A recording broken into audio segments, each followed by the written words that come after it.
கரூர் கூட்ட நெரிசல் சம்பவத்திற்கு தனிநபர் மட்டும் பொறுப்பாக முடியாது என நடிகர் அஜித்குமார் பேசியுள்ளார். தனியார் ஊடகம் ஒன்றிற்கு பேட்டியளித்த அவர், கரூர் சம்பவத்திற்கு தனிநபர் மட்டும் பொறுப்பாக முடியாது, நாம் அனைவரும் தான் பொறுப்பு என தெரிவித்தார். ஏன் சினிமா பிரபலங்கள் தொடர்பான நிகழ்ச்சிகளில் மட்டும் இவ்வளவு கூட்டம் கூடுகிறது? ஒரு பெரிய கூட்டமாக பிரபலங்களின் நிகழ்ச்சிகளில் திரண்டு நாம் யார் என்பதை காட்டும் சமுதாயமாக உருவாகி வருகிறோம். இது மாற வேண்டும் என்றும் பேசினார். குடும்பத்தை மறந்து நேரம் தூக்கமின்றி படப்பிடிப்புகளில் பங்கேற்கிறோம். அனைத்து உழைப்பும் ரசிகர்களின் அன்புக்காகத்தான். ஆனால் அதே அன்பு ஆபத்தாக மாறிவிடக்கூடாது என தெரிவித்தார். இதனைத் தொடர்ந்து திரைப்படங்களில் முதல் காட்சிகளில் அரங்கேறும் சம்பவங்கள் குறித்து கவலை தெரிவித்த அவர், ஃபர்ஸ்ட் டே ஃபர்ஸ்ட் ஷோ போன்றவற்றை ஆதரிக்கக்கூடாது என்றும், ரசிகர்கள் தங்களது அன்பை வெளிப்படுத்த பல வழிகள் உள்ளது என்றும் கூறினார். அதிமுகவிலிருந்து முன்னாள் அமைச்சர் செங்கோட்டையன் நீக்கப்படுவதாக அக்கட்சியின் பொதுச் செயலாளர் எடப்பாடி பழனிசாமி அறிவித்துள்ளார். அதிமுகவை ஒன்றிணைக்க எடப்பாடி பழனிசாமிக்கு 10 நாட்கள் கெடு விதித்திருந்த நிலையில் முன்னாள் அமைச்சர் செங்கோட்டையன் அதிமுக பொறுப்புகளில் இருந்து நீக்கம் செய்யப்பட்டார். தொடர்ந்து அதிருப்தியில் இருந்த செங்கோட்டையன் முத்துராமலிங்க தேவர் ஜெயந்தி விழாவுக்கு மதுரையிலிருந்து ஓபிஎஸ் உடன் ஒரே காரில் பசும்பொன்னுக்கு சென்றார். அங்கு ஓபிஎஸ் டிடிவி தினகரனுடன் கைகோர்த்த செங்கோட்டையன் சசிகலாவையும் சந்தித்தார். இந்நிலையில் கட்சியின் அடிப்படை உறுப்பினர் பதவியிலிருந்து செங்கோட்டையனை எடப்பாடி பழனிசாமி நீக்கியுள்ளார். அதிமுகவின் கொள்கை குறிக்கோளுக்கு முரணாக செயல்பட்டதாலும் சட்டத்திட்டங்களுக்கு மாறுபட்டு ஒழுங்குமுறையை குழைக்கும் வகையில் செயல்பட்டதாலும் நீக்கப்படுவதாக இபிஎஸ் அறிவித்துள்ளார். முன்னதாக அதிமுகவில் இருந்து நீக்கினால் மகிழ்ச்சிதான் என செங்கோட்டையன் கூறியிருந்தது குறிப்பிடத்தக்கது. இதுகுறித்து பேட்டியளித்த செங்கோட்டையன் அதிமுகவில் இருந்து நீக்கப்பட்டது குறித்து இன்று விளக்கமளிப்பதாக தெரிவித்தார்.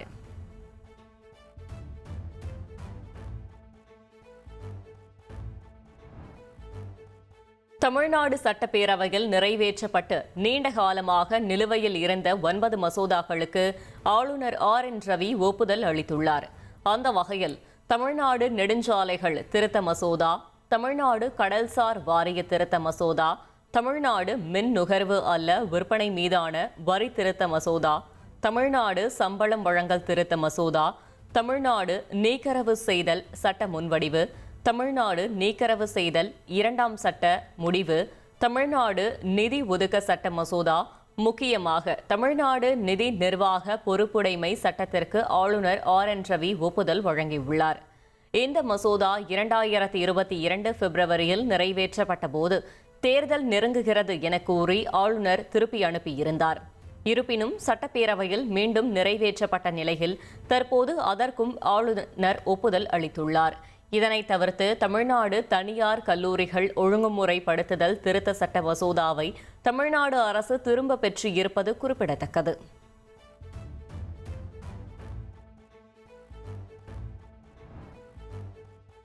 உலகின் பழமையான மொழிகளில் ஒன்றான தமிழ் இந்தியாவில் இருப்பது நமக்கு பெருமை என பிரதமர் மோடி தெரிவித்துள்ளார்.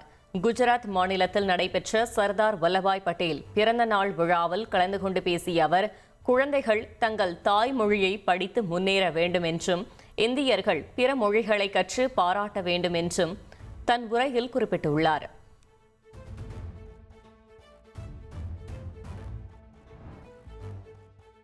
எங்கு சென்றாலும் பாஜகவினர் தமிழர்களின் மீதான வன்மத்தை தேர்தல் அரசியலுக்காக வெளிப்படுத்துவதாக குற்றம் சாட்டியுள்ள முதலமைச்சர் ஸ்டாலின் பிரதமர் நரேந்திர மோடியின் பேச்சுக்கு கண்டனம் தெரிவித்துள்ளார்.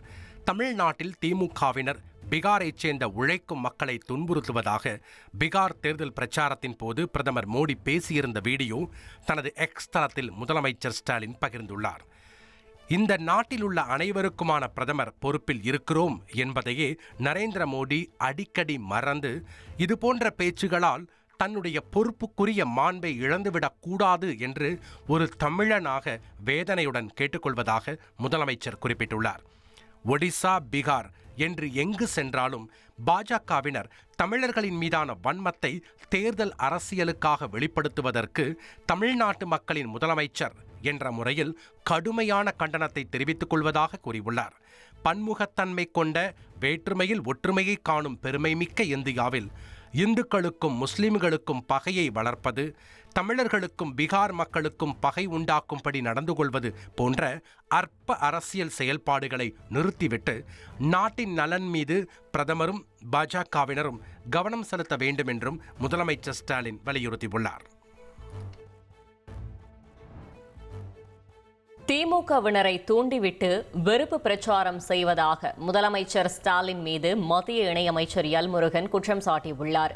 இதுகுறித்து அறிக்கை வெளியிட்டுள்ள அவர், வேலை தேடி வரும் பீகார் மக்களை திமுகவினர் அவமதிப்பதாக பிரதமர் மோடி சுட்டிக்காட்டியுள்ளதாகவும், தமிழகத்தில் பீகார் மக்களுக்கு எதிராக பேசும் திமுகவினர் பீகார் சென்று தேஜஸ்விக்கு ஆதரவாக பிரச்சாரம் செய்வது வேடிக்கையாக இருப்பதாகவும் குறிப்பிட்டுள்ளார். மேலும் திமுகவினர் சிறுபான்மையினர் மக்களை பயம் காட்டி அச்சுறுத்தி வாக்குகளை பெறுவதாகவும், வடக்கன் என்ற வார்த்தையை உருவாக்கி சமூக வலைதளங்களில் திமுகவினர் பரப்பியதாகவும் அவர் குற்றம் சாட்டியுள்ளார். திமுகவை காங்கிரஸ் கண்டிப்பதில்லை என்றும், கேரளாவில் காங்கிரசுக்கு வேப்பங்காயாக இருக்கும் இடதுசாரிகள் பீகாரில் தேனாக தெரிவதாகவும் விமர்சித்துள்ளார்.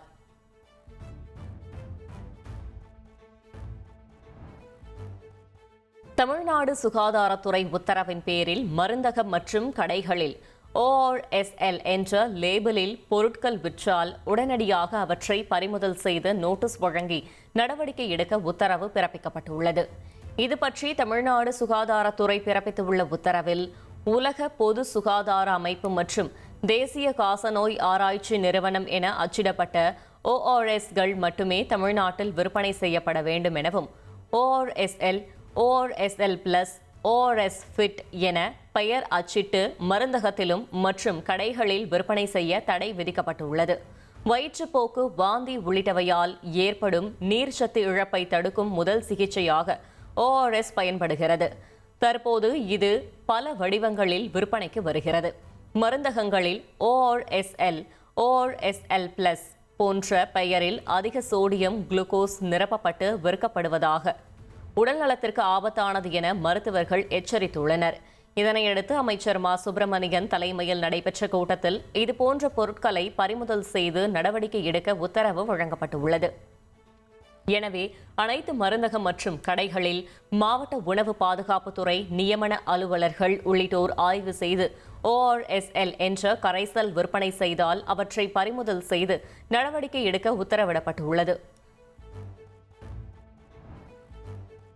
சென்னை பள்ளிக்கரணை சதுப்பு நிலம் என கூறப்படும் பகுதியில் குடியிருப்பு கட்டுமானம் உள்ளிட்ட எந்த பணிகளையும் மேற்கொள்ளக்கூடாது என சென்னை உயர்நீதிமன்றம் உத்தரவிட்டுள்ளது. பள்ளிக்கரணை சதுப்பு நில பகுதியில் பன்னடுக்கு குடியிருப்பு கட்ட CMDA அனுமதி அளித்ததாக வந்த தகவலை அடுத்து அதிமுக வழக்கறிஞர் அணியைச் சேர்ந்த பிரஸ்னவ் என்பவர் உயர்நீதிமன்றத்தில் பொதுநல மனு தாக்கல் செய்தார். இந்த வழக்கு தலைமை நீதிபதி MM ஸ்ரீவஸ்தவா, நீதிபதி G அருள்முருகன் ஆகியோர் அடங்கிய அமர்வு முன் விசாரணைக்கு வந்தபோது, சதுப்பு நில பகுதியில் 1400 குடியிருப்புகள் கட்ட CMDA அனுமதி வழங்கியுள்ளதாகவும் மனுதாரர் தரப்பில் வாதிடப்பட்டது. அதற்கு பள்ளிக்கரணையில் ஒட்டுமொத்த பகுதியும் சதுப்பு நிலம் அல்ல என்றும், கட்டுமானம் அமையும் பகுதி சதுப்பு நிலத்திற்கு வெளியே உள்ளது என்றும் அரசு தரப்பில் வாதிடப்பட்டது. அதைத் தொடர்ந்து சதுப்பு நிலத்தின் எல்லையை துல்லியமாக வரையறுக்கும் முன் கட்டுமான பணிகளுக்கும் வளர்ச்சி திட்டங்களுக்கும் அனுமதியளித்தால் சதுப்பு நிலம் அழிக்கப்படும் என சுட்டிக்காட்டினர். இதுகுறித்து மத்திய மாநில அரசுகள் நவம்பர் 12க்குள் பதிலளிக்க உத்தரவிட்ட நீதிபதிகள் அதுவரை அந்த பகுதியில் எந்த பணிகளையும் மேற்கொள்ளக்கூடாது என்றும் கட்டுமான நிறுவனத்திற்கு உத்தரவிட்டனர்.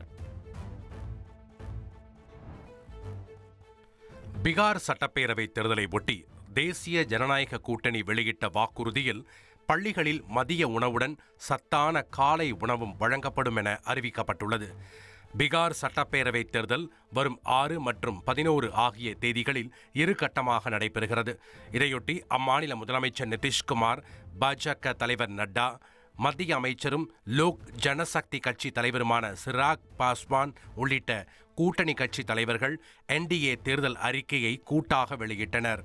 அதில் பள்ளிகளில் மதிய உணவுடன் சத்தான காலை உணவு, இலவச தரமான கல்வி, மாவட்டம் தோறும் மெகா திறன் மையங்கள் அமைக்கப்படும் என உறுதியளிக்கப்பட்டுள்ளது. மேலும் 1 கோடி பேருக்கு அரசு வேலை வழங்கப்படும் என்றும், பெண்களுக்கு 2 லட்சம் ரூபாய் வரை உதவித்தொகை மட்டுமன்றி அவர்களை கோடீஸ்வரர்களாக்கவும் திட்டம் வகுக்கப்படும் என தேர்தல் அறிக்கையில் கூறப்பட்டுள்ளது. விவசாயிகளுக்கான நிதி உதவி 6,000 ரூபாயிலிருந்து 9,000 ரூபாயாகவும், மீனவர்களுக்கான உதவி 4,500 ரூபாயிலிருந்து 9,000 ரூபாயாக உயர்த்தப்படும் என தேர்தல் அறிக்கையில் NDA கூட்டணி அறிவித்துள்ளது. அனைத்து பயிர்களுக்கும் குறைந்தபட்ச ஆதார விலை, பொருளாதாரத்தில் பின்தங்கிய பிரிவினருக்கு 10 லட்சம் ரூபாய் வரை நிதி உதவி, வீடுகளுக்கு 125 யூனிட் இலவச மின்சாரம் என NDA தேர்தல் அறிக்கையில் உறுதியளிக்கப்பட்டுள்ளது. மாவட்டம் தோறும் உலகத்தரம் வாய்ந்த மருத்துவக் கல்லூரி அமைக்கப்படும் என்றும், சீதாதேவி பிறந்த இடத்தை உலகத்தரம் வாய்ந்த ஆன்மீக நகரமாக மேம்படுத்துவதாகவும் பாஜக கூட்டணி வாக்குறுதி அளித்துள்ளது. இந்தியாவுக்கு எதிரான 2வது T20 கிரிக்கெட் போட்டியில் ஆஸ்திரேலிய அணி வெற்றி பெற்றது. டாஸ் வென்று ஆஸ்திரேலியா அணி பந்து வீச்சை தேர்வு செய்த நிலையில் இந்தியா முதலில் பேட்டிங் செய்தது. தொடக்க முதலே அடுத்தடுத்து விக்கெட்களை இழந்து இந்தியா தடுமாறி வந்த நிலையில் அபிஷேக் சர்மா மட்டும் அதிரடியாக விளையாடி 68 ரன்கள் அடித்தார். இதனையடுத்து 18.4 ஓவர்களில் 125 ரன்களுக்கு இந்தியா ஆல் அவுட் ஆனது. தொடர்ந்து 126 ரன்கள் என்ற இலக்கை நோக்கி விளையாடிய ஆஸ்திரேலிய அணி 13.2 ஓவர்களில் வெற்றி பெற்றது.